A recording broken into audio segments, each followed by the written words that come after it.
नमस्कार शेतकरी मित्रांनो, आजही राज्यातील काही जिल्ह्यांमध्ये हवामान विभागाकडून पावसाचा इशारा देण्यात आला आहे. काही ठिकाणी वादळी वाऱ्यासह पावसाची शक्यता वर्तवण्यात आली आहे. मान्सूनचा परतीचा प्रवास सुरू झाला आहे. गेल्या काही दिवसांपासून राज्यातील अनेक भागात पावसाने विश्रांती घेतली आहे. त्यामुळे उष्णता वाढली. विदर्भात उन्हाचा चटका चांगलाच जाणवू लागला आहे. परतीच्या पावसाने महाराष्ट्रात जोरदार हजेरी लावली.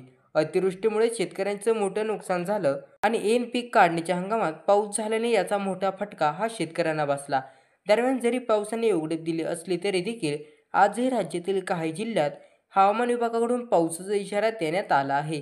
काही ठिकाणी वादळी वाऱ्यासह पावसाची शक्यता वर्तवण्यात आली आहे.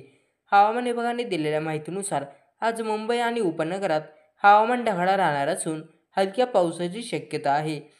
कोकणात हवामान खात्याकडून आज पावसाचा इशारा देण्यात आला आहे. कोकणातील सिंधुदुर्ग जिल्ह्यासह काही ठिकाणी जोरदार पावसाचा इशारा असल्याचं हवामान विभागानं म्हटलं आहे. हवामान विभागाकडून आज कोकणातील सिंधुदुर्ग, पश्चिम महाराष्ट्रातील सातारा, सांगली आणि कोल्हापूर तर विदर्भातील गडचिरोली, चंद्रपूर, वाशिम, यवतमाळ या जिल्ह्यांमध्ये जोरदार पावसाची शक्यता वर्तवण्यात आलेली आहे. दुसरीकडे मराठवाड्यात देखील आज पावसाच्या हलक्या सरी कोसळतील असा अंदाज हवामान खात्याने देण्यात आला आहे.